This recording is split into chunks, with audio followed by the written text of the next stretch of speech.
Je suis Elsa Martin, maître de conférences en sociologie et je suis plus spécialement spécialisée sur la sociologie urbaine. Et donc je travaille à Nancy sur le campus Lettres et Sciences humaines. Alors mon travail de thèse, il a consisté à analyser une politique patrimoniale et à analyser les conséquences de cette politique patrimoniale sur le quotidien en fait dans le cadre d'une ville moyenne. Donc en fait, mon travail de recherche, il est né à un moment précis où la ville d'Albi, donc une ville moyenne du sud-ouest de la France, a été pour partie inscrite sur la liste du patrimoine mondial de l'UNESCO. Et ça n'est suivi en fait tout un discours sur ce patrimoine en fait, sur cette réussite d'avoir pu aussi labelliser ce patrimoine à l'UNESCO, mais aussi tout un ensemble en fait de craintes, de représentations liées à cet effet, ce potentiel effet UNESCO. Donc mon travail de thèse, il consistait à analyser en fait les conséquences tant sociales que spatiales de cette inscription à l'UNESCO. Et cette analyse, elle s'est faite sur plusieurs volets. Donc sur le volet d'abord résidentiel, à savoir qu'est-ce que ça produit sur la sphère résidentielle, est-ce que ça suppose davantage d'attractivité résidentielle. Sur le volet marchand aussi, à savoir est-ce qu'il y a un impact, une influence sur les commerces en présence. Et puis un dernier volet plutôt sur la manière dont les habitants allaient se réapproprier en fait ce patrimoine et ce que ça pouvait produire de fait sur la cohésion sociale en fait à l'échelle de la ville. L'idée c'était aussi d'aller un peu plus loin finalement que le discours qui pouvait être porté par l'équipe qui a porté ce classement UNESCO, mais de comprendre véritablement les conséquences plurielles que pouvait avoir ce levé patrimonial.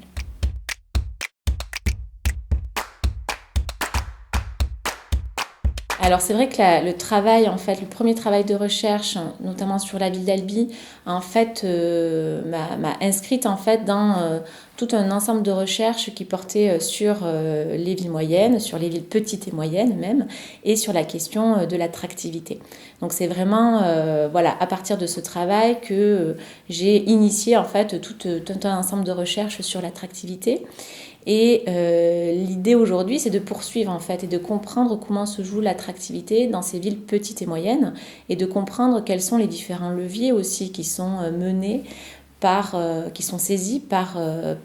des équipes, notamment municipales, mais aussi par des techniciens, pour essayer de parvenir à cette attractivité.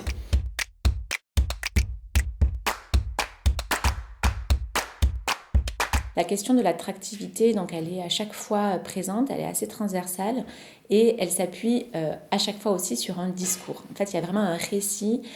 qui est aussi le support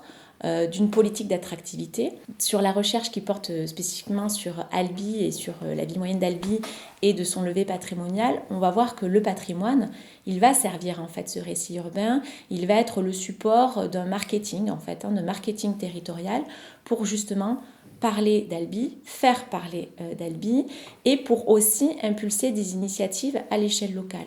Donc par exemple à Albi, ce discours sur le patrimoine, il va impulser plusieurs initiatives, par exemple de mettre en place des instances de participation citoyenne où les habitants sont appelés à venir s'informer, à venir discuter de tout ce qui a pu être mis en place depuis l'inscription sur la liste à l'UNESCO et depuis cette patrimonialisation du centre-ville. Il y a aussi d'autres initiatives comme par exemple l'ambassade territoriale où n'importe qui, et notamment des habitants, peuvent aussi être ambassadeurs de leur ville, ou encore une initiative qui a été portée en partenariat avec l'Office du tourisme pour créer des Albi Bénévoles Info, c'est comme ça qu'ils les appellent, qui sont en fait des bénévoles qui viennent en soutien à l'Office du tourisme, mais hors les murs de l'Office du tourisme, et qui sont dans la ville pour accueillir les visiteurs et notamment leur proposer par exemple tout un ensemble de documentation. Donc on voit bien que à partir du patrimoine et du levé patrimonial, il y a tout un récit de la ville qui est engagé et ce récit, il donne lieu aussi donc, à des initiatives plus localisées qui doivent toucher les habitants en fait et porter un engouement auprès des habitants. Et ce récit, on peut le retrouver aussi sous d'autres formes, par exemple sur d'autres terrains de recherche que j'ai. Je travaille là plus spécifiquement, notamment sur l'attractivité des commerces, et on observe que là aussi, certaines villes parviennent à construire un récit d'une réussite en fait en termes d'attractivité marchande, à laisser entendre que, voilà, que l'attractivité elle est présente dans le centre notamment, hein, alors même que si on regarde un peu de plus près, on peut percevoir une vacance commerciale qui est modérée, mais des cellules néanmoins qui sont vides. Et en fait, quand on s'intéresse justement à pourquoi certains commerçants s'installent dans ce centre en particulier, on voit bien que le récit, il a aussi une force, parce que certains commerçants nous disent ce centre il est dynamique, il est perçu comme dynamique, et donc voilà, on a plutôt choisi cet espace qui a une bonne image en fait, plutôt qu'un espace central d'une autre ville située à proximité. Alors évidemment, à ce discours se couplent aussi d'autres atouts, notamment la forme architecturale, puisqu'on voit que dans ce centre en particulier qui se présente comme un centre gagnant, c'est aussi un centre qui est structuré par une rue qui a su garder ses commerces, une rue commerçante, mais qui en même temps donne à voir une rétractation aussi du centre-ville, parce que d'autres rues ont peut-être été dans le temps délaissées, et donc on a une rue qui se structure comme commerçante parce qu'on a une rétractation au fur et à mesure dans le temps de ce centre-ville.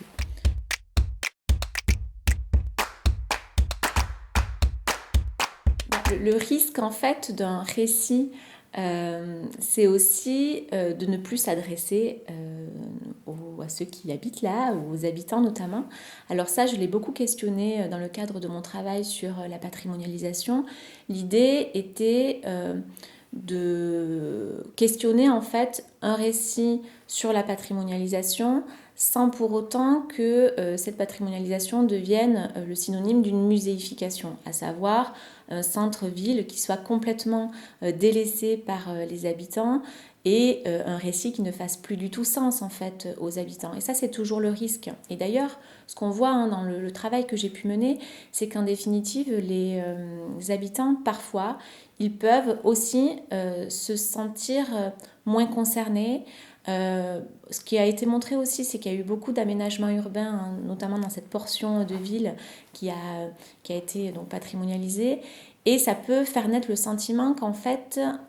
certaines portions de ville sont le laboratoire en fait, des politiques publiques, et que d'autres espaces urbains soient délaissés. Donc le risque, c'est voilà, de créer, en fait, de donner l'illusion d'une inégalité de traitement sur le territoire. Donc voilà, le discours, il peut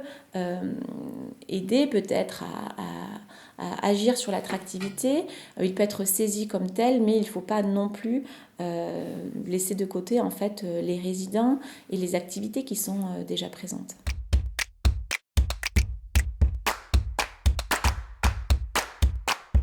La vacance commerciale, en fait, donc, elle peut être mesurée de manière très objective, mais ce qu'on observe aussi, c'est qu'elle suscite vraiment des représentations, et que sur les territoires que j'ai pu étudier, pour lesquels on avait ce discours d'une vacance commerciale relativement modérée, voire pratiquement inexistante, en fait, ça se joue beaucoup sur la perception qu'on a même de cette vacance. Que ce soit à Albi ou que ce soit dans d'autres villes plus modestes aussi en termes de taille, ce qu'on observe, c'est qu'en définitive, bien souvent, il y a le sentiment d'une faible vacance parce qu'il y a un fort turnover des commerces, à savoir des cellules qui ferment, des cellules vides qui restent vides un certain temps, mais qui par la suite vont être réinvesties par des nouveaux commerçants, mais qui pour autant ne parviennent pas toujours à pérenniser leur activité. Donc ça pose question en termes de vacances commerciales, mais ça donne cette illusion d'un territoire attractif, d'un territoire qui accueille des commerçants et qui a su de fait contrer cette vacance commerciale. On a aussi observé que dans certains centres-villes, c'est par exemple le fait qu'il y ait encore l'enseigne présente, qui est présente, qu'il n'y ait pas un rideau de fer fermé, qui vont faire qu'on a ce sentiment d'une rue, d'un centre attractif qui ne disposent pas de beaucoup de cellules vides et qui donnent du coup le sentiment d'un centre relativement attractif. Donc la perception de la vacance commerciale, effectivement, elle joue sur le dynamisme. Un autre élément, c'est effectivement la manière dont la rue est structurée en fait par les commerçants en présence. Et là aussi, on voit que quand on interroge les commerçants, selon le type de commerce qui est présent, selon l'usage du coup que l'on va faire au regard du type de commerce, ça va avoir une influence là encore sur le dynamisme et sur la manière dont la rue va être investie. J'ai en tête l'exemple d'un commerçant de bouche qui se plaignait finalement d'être entouré par des commerces de type agence immobilière, agence bancaire, assurance. Donc autant de cellules en fait qui ne supposent pas un usage relatif à la flânerie, à l'achat plaisir.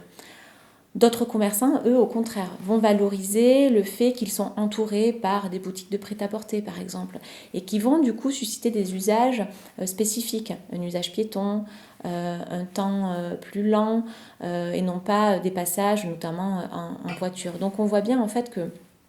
penser aussi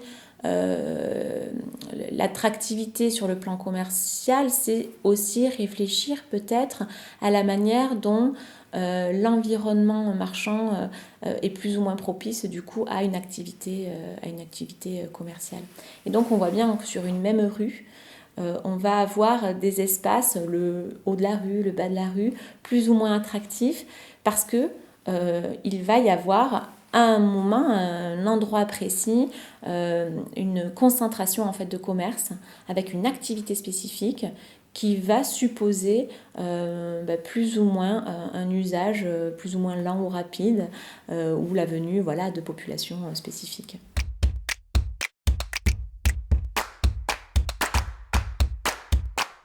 Sur la question du vieillissement, on l'a plutôt abordé là sur un terrain plus modeste encore, puisque c'était un bourg de 2500 habitants. Et c'est un travail que j'ai mené donc avec un spécialiste du vieillissement, l'idée étant de croiser justement vieillissement et territoire et la manière d'appréhender le territoire. Sur la question des achats, de la consommation sur le territoire, ce qu'on a pu montrer, c'est qu'en définitive, l'opposition centre-périphérie que l'on applique très souvent sur l'analyse territoriale doit être rediscutée parce qu'on s'est rendu compte que certaines personnes âgées qui habitaient le centre et qui étaient donc de fait à proximité d'une offre commerciale ne se disaient pas pour autant à proximité plus immédiate de certains commerces parce que leur aménagement dans le centre était souvent associé aussi à des difficultés notamment motrices. Et donc l'idée selon laquelle le centre ce serait la proximité et la périphérie serait l'éloignement, serait l'isolement, voire ne se vérifie pas tout à fait. Pourquoi ? Parce qu'on a aussi une offre en fait marchande qui parfois va vers les personnes âgées. Donc une offre qui, par exemple, se produit à domicile avec du commerce ambulant, avec un tissu associatif qui parvient aussi à faire que des liens sont maintenus dans ces espaces éloignés en fait du centre. Donc une opposition centre-périphérie ici qui doit être utilisée avec parcimonie en fait, qui doit être étudiée vraiment localement selon le contexte territorial. Et puis ce qu'on a pu aussi observer, c'est que malgré l'offre de proximité, on avait aussi un attachement des personnes âgées à pouvoir et à vouloir sortir du territoire pour consommer. Donc garder finalement aussi des pratiques de consommation qui vont nous amener dans la petite ville située à proximité, qui vont permettre aussi à la personne de sortir à la fois de chez elle, mais aussi de la commune, de son territoire, pour consommer. Donc une consommation ici, une pratique ostentatoire en fait de consommation qui dit aussi pour ces personnes leur capacité en fait motrice, leur capacité à sortir de chez elles. Et ça c'est quelque chose qui a du sens en fait pour ces personnes que l'on a interrogées.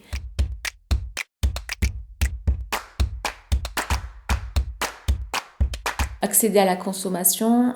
au commerce de proximité, c'est voilà, notamment pour les publics âgés, hein, c'est être en capacité de sortir de chez soi, de se déplacer. Et effectivement, on voit que même parfois, des populations qui habitent le centre disent en fait ces difficultés de déplacement. Et on voit vraiment une différence entre ceux qui habitent encore à distance, mais qui ont des moyens de locomotion, qui ont un entourage aussi peut-être pour les aider à ces pratiques de consommation. Une vraie différence avec ceux qui parfois habitent au centre, mais habitent aussi dans le centre parce qu'il y a justement des difficultés de déplacement. Donc effectivement, la mobilité par exemple piétonne, il faut qu'elle soit facilitée, mais il faut peut-être aussi imaginer des modes de déplacement hybrides où on aurait même pour des populations qui habitent à proximité du centre, une possibilité en fait d'accéder aux commerces qui sont situés à proximité.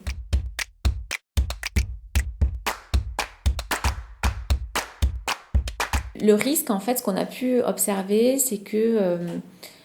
les aides, en fait, notamment à domicile, qui viennent à domicile, et les commerces aussi qui se déplacent à domicile, sont d'un côté une fabuleuse perspective pour pouvoir rester à domicile, pour pouvoir continuer à vieillir à domicile, mais en même temps, le risque, c'est qu'en fait, les personnes âgées se considèrent comme seulement des personnes qui sont aidées. Et on a pu observer que c'était assez stigmatisant en fait pour elles de n'avoir finalement que cette étiquette et que cette relation sociale en fait, cette interaction qui passe avec les commerçants, avec les aides à domicile, ne se réduise en fait qu'à cette relation aidé-aidant. Et donc on voit bien qu'il y a tout un discours aussi des personnes âgées pour justement montrer que certaines personnes qui sont prises dans cette interaction aidé-aidant deviennent en fait des personnes proches de l'entourage. Donc des personnes âgées qui vont considérer l'aide à domicile par exemple comme une personne presque faisant partie de la famille pour sortir en fait de cette interaction aidé-aidant.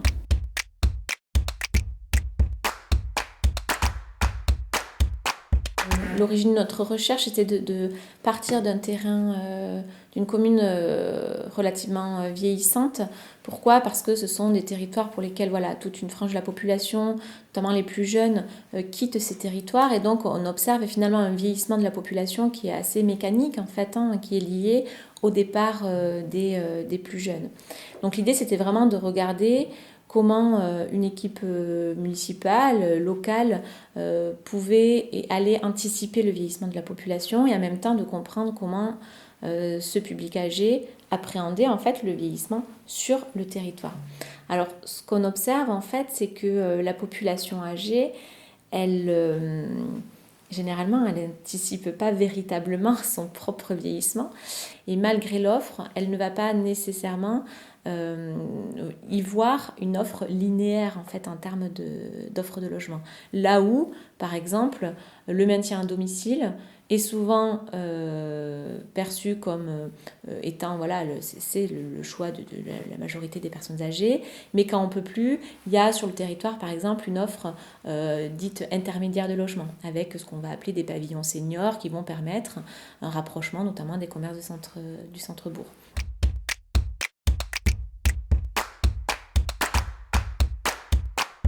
Les parcours résidentiels, quand on les a étudiés, effectivement, on s'est intéressé aux personnes âgées, à savoir comment elles se projetaient sur un territoire et sur leur devenir et sur le logement même qu'elles occupaient.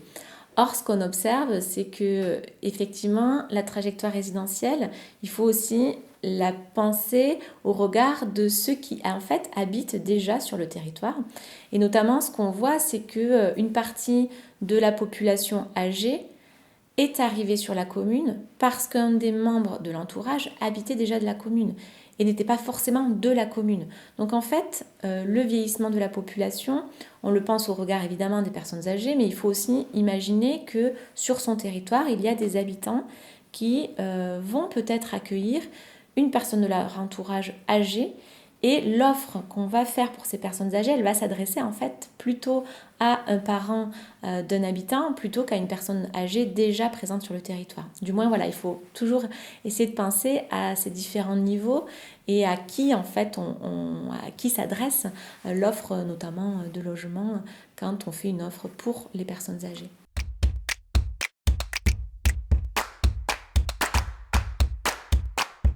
Sur le thème de l'attractivité, on peut dire aussi que toute cette diversité d'offres, elle permet aussi de maintenir, notamment sur ces territoires, sur des territoires ruraux, une offre en termes d'emploi. Donc on a vu, hein, l'EHPAD par exemple, c'est aussi un espace qui recrute et pour lequel on a une population pour le coup relativement jeune qui peut continuer à travailler sur le territoire parce que travailler dans ces structures. Donc parler d'attractivité, ça serait peut-être un peu fort parce que voilà, ça se joue sur quelques familles qui vont pouvoir avoir sur le territoire une offre en termes de logement pour un parent âgé. Est-ce que ça joue véritablement quand on souhaite s'installer sur une commune, je ne sais pas, mais en tout cas, ça participe au cadre de vie, ça participe au fait que on peut rester sur ce territoire et on peut proposer du coup un logement à son parent âgé et on peut l'avoir près de soi.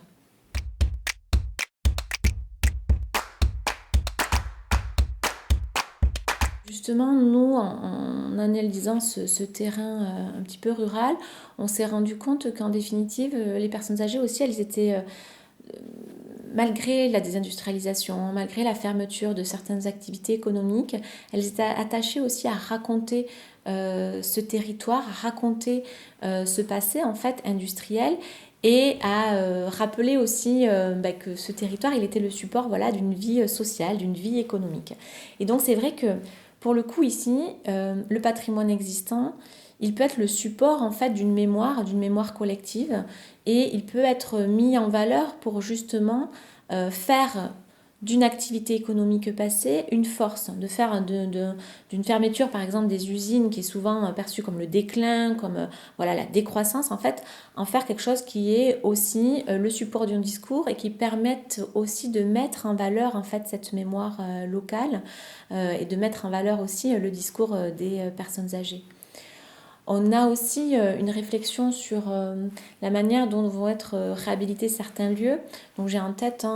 sur la commune qu'on a étudiée la fermeture de l'ancien hospice qui était devenu l'EHPAD en fait. Et l'idée c'est qu'il y a eu toute une réflexion en fait sur la manière de réhabiliter cet espace et de maintenir sa fonction passée, à savoir l'accueil des personnes âgées, mais d'en faire un espace où on n'aurait plus seulement des personnes âgées qui occuperaient ce bâtiment, mais d'en faire un espace intergénérationnel. L'idée portée par la municipalité, elle était intéressante parce que ça dénaturait pas complètement en fait l'histoire du lieu, la mémoire du lieu, qui était l'ancien hospice, et d'ailleurs les populations âgées appelaient encore souvent ce bâtiment hospice en fait, mais d'en faire un espace en fait réhabilité, qui est à la fois cette proposition pour les personnes âgées, mais qui en fasse aussi, qui soit un espace aussi intergénérationnel qui pourrait accueillir voilà, la population plus jeune et notamment les enfants.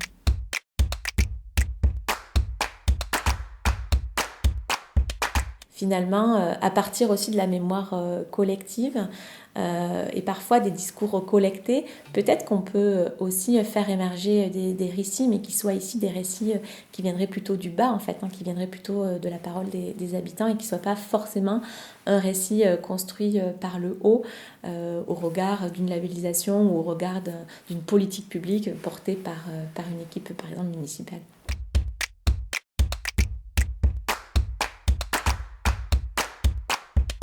Souvent dans les travaux, et mon travail de recherche était aussi dans cette hypothèse-là, le levier patrimonial, c'est un levier qui pourrait paraître comme assez intéressant pour l'attractivité parce qu'en fait, ça serait a priori un levier relativement consensuel. On est tous pour la préservation du patrimoine, qui n'aurait pas forcément de conséquences a priori néfastes. Parce que notamment sur l'aspect patrimonial, souvent on l'associe à un tourisme culturel, donc un tourisme plutôt bon, souvent c'est présenté comme un tourisme bon pour le territoire, parce que n'ayant pas trop d'effets pervers, parce que permettant voilà, d'accueillir des populations cultivées, intéressées par le patrimoine local. Pour autant, quand on s'intéresse à ce que ça produit sur les populations, ce qu'on voit, c'est que le patrimoine, on ne peut pas dire que ce soit ni bon ni mauvais. En fait, c'est un levier d'attractivité parmi d'autres, mais qui peut, in fine aussi, donner lieu à une mauvaise compréhension aussi de la population, qui peut donner lieu aussi à une certaine indifférence en fait de la population. Et là, c'est ce que je pouvais observer à partir du cas d'Albi. J'ai essayé de regarder finalement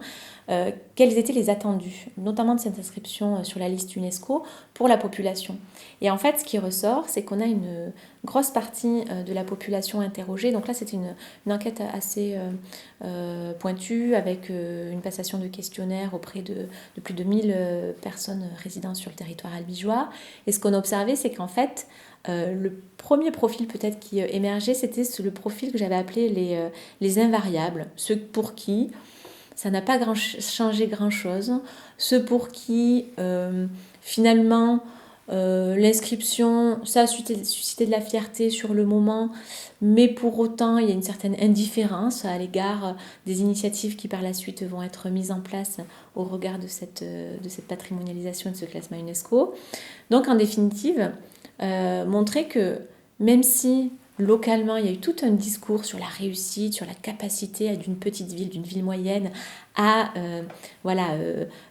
obtenir ce label, c'est parfois présenté comme un label UNESCO, bon, en définitive, la population elle a aussi parfois d'autres préoccupations, et au contraire, le risque c'était, et ça aussi ça ressortait dans nos recherches, dans nos entretiens et dans nos questionnaires, c'était qu'en fait on s'intéresse à la fin qu'à une partie du territoire, à savoir ce petit morceau du centre ancien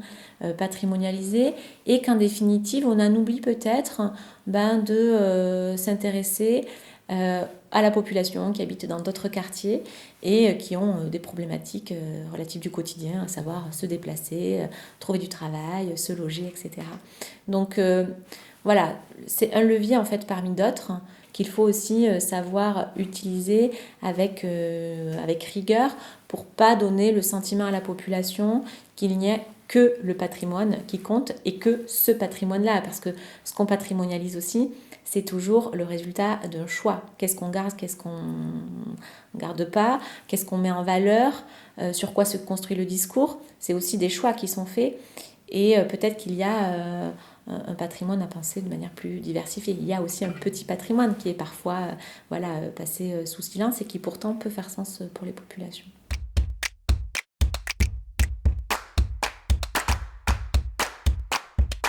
Peut-être sur l'attractivité. L'attractivité, c'est un terme qui est largement employé aujourd'hui, qui donne lieu souvent à l'inspiration de modèles urbains sur d'autres tailles de villes. Et l'idée, ça serait de dire que il n'y a pas de bons leviers pour l'attractivité. Ce qui marche dans une métropole, ça ne va pas nécessairement marcher dans une ville moyenne. Que chaque peut-être territoire a aussi des ressources du déjà là qu'elle peut valoriser, mais que tous les modèles urbains ne sont pas ne peuvent pas être décuplés à l'infini, ça ne peut pas à chaque fois marcher. Et l'attractivité, c'est aussi, il faut bien la penser selon deux aspects. C'est attirer, donc souvent on le pense comme sous l'aspect quantitatif en fait, attirer des flux sur le plan démographique, mais l'attractivité dans sa définition, c'est aussi être un territoire attrayant qui permette en fait de faire rester ces flux sur le territoire. Donc il faut toujours penser que l'attractivité, c'est la recherche de flux, mais c'est aussi, ça doit être aussi faire en sorte que ces flux aient envie en fait de rester, qu'il y ait un désir de s'installer durablement sur le territoire. Et donc il faut faire attention à ce que l'attractivité sous le volet quantitatif ne vienne pas en opposition, ne viennent pas finalement re-questionner l'attractivité, plutôt penser sous le volet du cadre de vie, de la qualité, de ce qui fait aussi peut-être la source, la ressource du territoire. Et ça, on l'avait vu notamment sur le territoire rural qu'on a étudié. C'était quand on parlait d'attractivité en présence des élus, certains habitants nous ont dit oui, mais on ne veut pas l'attractivité contre le cadre de vie. En fait, on ne voudrait pas que la venue, par exemple, de nouvelles usines, d'une économie qui serait, par exemple, flamboyante, viendrait entacher finalement le cadre de vie, et ce qui fait pour ces populations l'atout du territoire en fait, une certaine tranquillité. Donc c'est toujours arriver à combiner l'attractivité sous ces deux aspects, le flux, mais aussi l'attractivité sous un regard un peu plus qualitatif en fait, à savoir qu'il y ait une pérennité, qu'il y ait un désir véritablement de s'installer sur le temps long.